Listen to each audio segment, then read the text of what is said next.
چند دنوں کے بعد آپ کو خبر پتہ چلے گی کہ پاکستان کے وزیر خارجہ بلاول بھٹو زرداری ایک مرتبہ پھر امریکہ کے دورے پر روانہ ہو گئے ہیں، ایک ایسے وقت میں جب واضح طور پر امریکہ، خاص طور پر بائیڈن ایڈمنسٹریشن ڈیفیٹ رشیا اور کنٹین چائنا کا مشن لے کر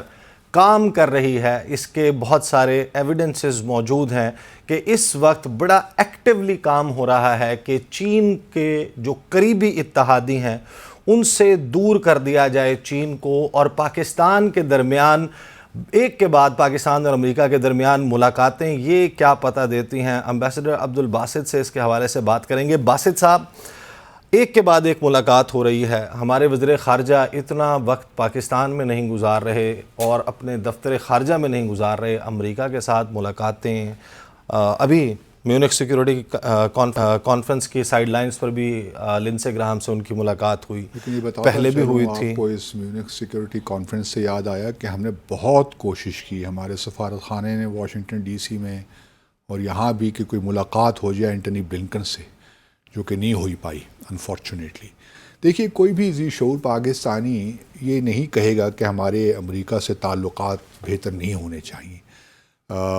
ہمیں لیمیٹیشنز کا ادراک ہونا چاہیے کہ کس حد تک یہ تعلقات جا سکتے ہیں، اسٹریٹجک تو ہو نہیں سکتے، یہ ٹرانزیکشنل ہے، ہم نے اس کو مینیج کرنا ہے، اور یہ اس حوالے سے باسط صاحب ٹرانزیکشنل تو یہ تعلق ہے نا کہ ہمیں یہ چاہیے، آپ یہ دیں گے، ہم اس کے بدلے میں یہ دیں گے۔ اس وقت گیون دا سینیریو کہ جہاں پر رشیا کو ڈیفیٹ کرنا، ہرانا چاہتا ہے یوکرین میں امریکہ، اور چائنا کو کنٹین کرنا چاہتا ہے، پاسبلی امریکہ کی دو کلیئر ڈیمانڈز کیا ہو سکتی ہیں پاکستان سے؟ میں یہی کہہ رہا ہوں نا، پاکستان کو بڑا سوچ سمجھ کے جس طریقے سے ہم ایک لحاظ سے میں کہوں اوور ڈرائیو پہ چلے گئے ہیں امریکہ کے ساتھ تعلقات کو بحال کرنے میں، وہ ٹھیک ہے، اس ٹریجیکٹری کو ٹھیک کرنا چاہیے، بہت ضروری ہے ہمارے لیے، لیکن 4-5 چیزوں کا خیال ہمیں ضرور رکھنا ہے۔ پہلی بات تو یہ ہے کہ ہم جانتے ہیں کہ ہماری ایک اسٹریٹجک پارٹنرشپ ہے چائنا کے ساتھ۔ اگر یہ تعلقات جو ہم اس وقت ٹھیک کرنے کی کوشش کر رہے ہیں، it is at the cost of our relations with China, تو پھر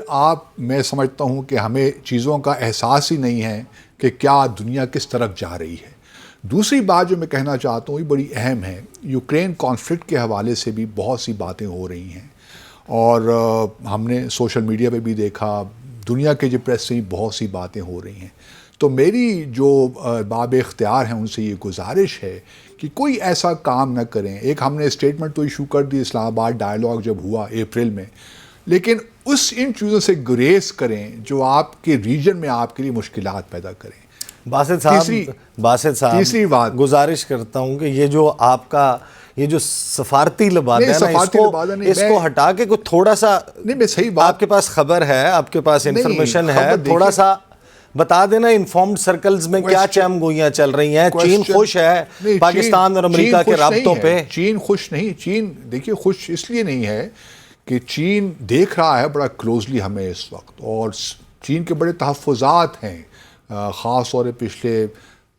1-2 سال سے یہ معاملات چل رہے ہیں، جس طرح ہم سی پیک کو ہم آگے لے کر نہیں جا پا رہے، جس طریقے سے جو ایکسپیکٹیشن تھی چین کی وہ ہم پوری نہیں کر پا رہے۔ میں یہ نہیں کہتا کہ ہم چین کو نیچرلی ہم چیزیں دیں، یہ ایک میوچل بینیفیشل ریلیشن شپ ہمارا ہے ان کے ساتھ۔ جو دوسری بات میں کرنا چاہ رہا تھا نا، افغانستان ہمارے لیے بڑا سیریس معاملہ ہے۔ جس قسم کی اسٹیٹمنٹس ہم جا کر واشنگٹن ڈی سی میں یا میونخ سیکیورٹی کونسل میں دے رہے ہیں، سیکیورٹی کانفرنس میں، اس سے ہم اپنے آپ کو کابل اور اسلام آباد کے درمیان مزید پرابلمس کریٹ کرنے جا رہے ہیں۔ اس پہ بھی تھوڑی احتیاط کرنی چاہیے۔ پھر اگر آپ نے امریکہ کے ساتھ تعلقات کو ٹھیک کرنا ہی ہے، مینیج ہی کرنا ہے، تو کم از کم یہ بھی تو ان سے کہیے نا کہ ہمارے جو بنیادی سیکیورٹی انٹرسٹ ہیں، اسپیشلی ہمارے بھارت کے ساتھ جو تعلقات ہیں، جو کشمیر کا تنازع ہے، اس کو ہم کس طرح حل کریں۔ پھر جو آپ کوڈ کا حصہ بنایا ہوا ہے آپ نے، وہ صرف ایشیا پیسیفک کے لیے تو نہیں ہے نا۔ جو اس قسم کے ہتھیار یو ایس اور دوسرے رافیل وغیرہ ایئرکرافٹ جو دیے جا رہے ہیں بھارت کو، وہ ہماری سیکیورٹی کے لیے بھی خطرہ، اور پھر خاص طور پہ اگر آپ دیکھیں، یہ تو نہیں لکھا ہوا نا کہ آپ نے پاکستان کے خلاف نہیں استعمال نہیں کرنے۔ اب جو basic exchange and cooperation agreement ہے، اس میں ریئل ٹائم سیٹلائٹ ویو تک ایکسیس ہے انڈیا کا، بہت مطلب میں کہ لائن آف کنٹرول کے اس جانب کیا موومنٹ ہو رہی ہے، کیا انسٹالیشن ہے، اس کا ریئل ٹائم ایکسیس ہے انڈیا کے پاس؟ ہم بالکل ان چیزوں لنکرز لگا کر اگر ہم نے ایک کوشش کی کہ ہم نے یو ایس کے ساتھ اپنے تعلقات ٹھیک کرنے اور ان چیزوں پہ ہم کچھ نیگوشیٹ نہیں کر رہے امریکہ کے ساتھ، تو پھر اس ریلیشن شپ کا کوئی فائدہ نہیں ہے۔ مجھے ڈر صرف یہ ہے کہ اس پروسیس میں ہمیں وہاں سے بھی کچھ نہ ملے اور ہم یہاں بھی اپنے لیے پرابلمس کریٹ کریں۔ دیکھیے نا، انویسٹمنٹ ہے وہ لائیے، اپنا جو انڈسٹریل بیس ہے اس کو بڑھائیے تاکہ آپ کی ٹریڈ بڑھے، یہ ساری چیزیں بڑی اہم ہیں، لیکن کویسچن یہی ہے کہ یوکرین کے معاملے میں تھوڑی سی ذرا احتیاط کیجیے گا، کوئی ایسا قدم نہ اٹھائیے گا۔ باسط صاحب جو ہیں وہ گریز کا مظاہرہ کر رہے ہیں، باسط صاحب جو ہیں وہ بات نہیں کر رہے، لیکن اس وقت اسلام آباد کے شہر اقتدار کا جو انفارمڈ سرکلز ہیں وہاں پر بڑی ایکٹیو اس وقت چہم گوئیاں چل رہی ہیں یوکرین